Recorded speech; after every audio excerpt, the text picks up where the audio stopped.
right, it's day number 3 of Rocklahoma, and we are cruising around in a golf cart. A couple bands have played already, which, to be honest with you, I didn't see because I was busy killing bugs in my hotel room. But we thought we'd give everyone who hasn't been to Rocklahoma a little tour of what this scene looks like here. And as you can see, this is something new this year. They're doing side stages. So this is one of the 2 side stages. These bands play when, of course, the other bands don't. Haven't had a chance to see the side stages bands. They're relatively, fairly unknown bands, but it's just an opportunity for them to play in front of some people and try to get their music exposed to some people, which of course is what it's really all about. What we're coming up on now is what is the media area, and this is where local radio and any radio that wants to come in and cover this event comes. They have trailers over here, which have some air conditioning in them over here, and artists can come in there and do interviews for whatever the media outlet is, and there's also some local radio vans and stuff there as well. But these are just interview booths and tents where people can kind of do some media before they take the stage if they want. And then as you come further up here on the right, you see this tent. First you see the security guy checking our credential. And this is a media tent where most of the bands will come to this tent right here and interview with me prior to be shown on the Jumbotron. And then after that, they'll do some one-on-one interviews with the press that shows up there to see them before they take the stage. And then the interview I do with them is shown to everyone on the Jumbotron screens out front. This is just basically where bands that want to stay here all weekend and drink free beer go. And there's many that do, let me tell you. Artists and their guests just hanging out in there all weekend, drinking, hanging out, partying. It's very much a scene there late at night especially.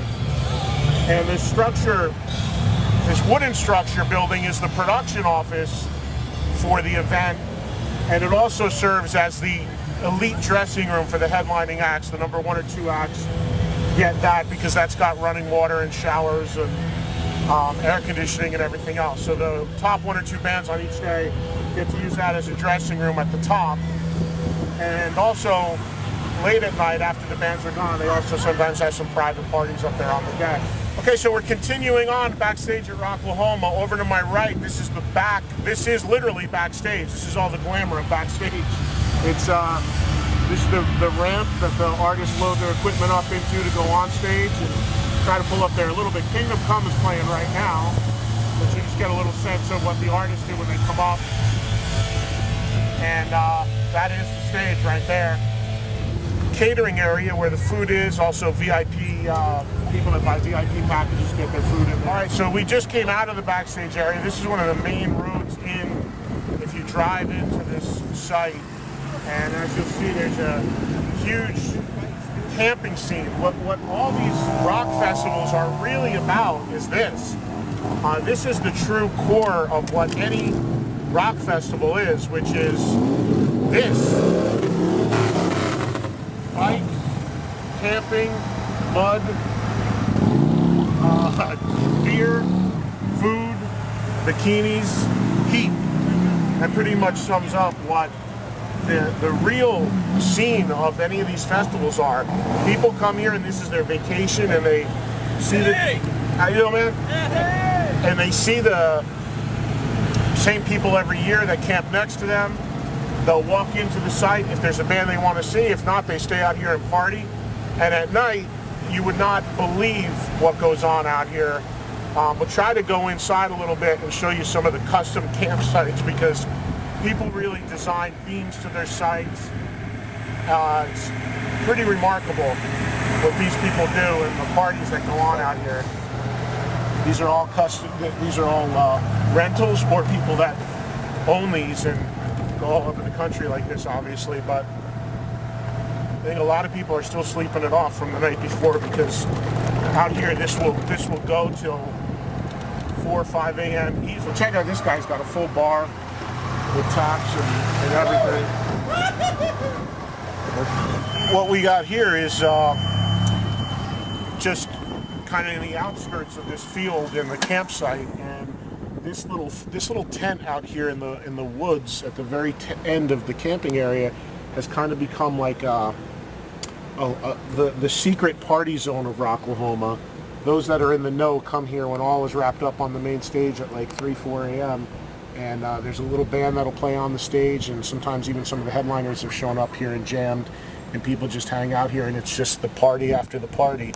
And not everybody knows about it, but if you do, this is kind of like the place to go for everyone after things wrap up for the main day, if you have the steam and the energy left, which is a lot of these people do.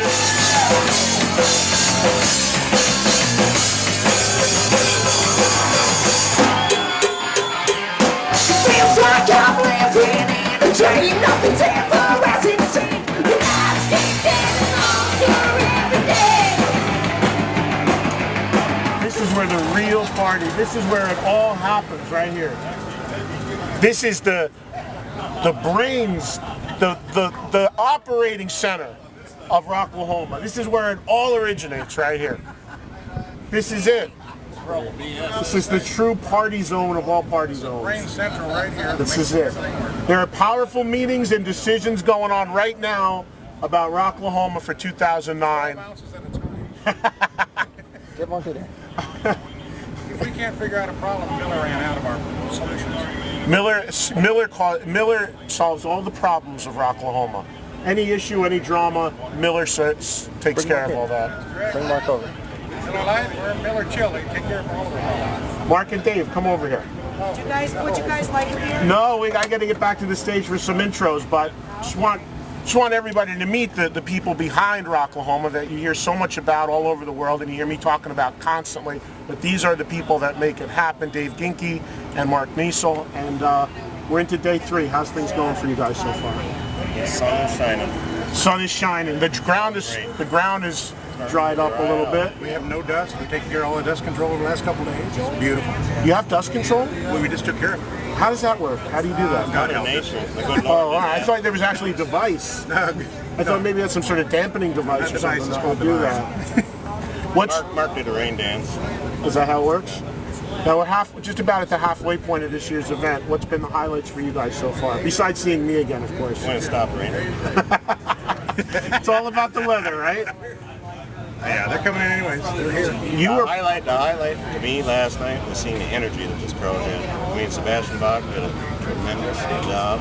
He worked Brett hard. Did a great job, and the highlight was just seeing the energy that was out there. Same thing with Wednesday night with the pre-party with Jack and with Brad. Unbelievable energy.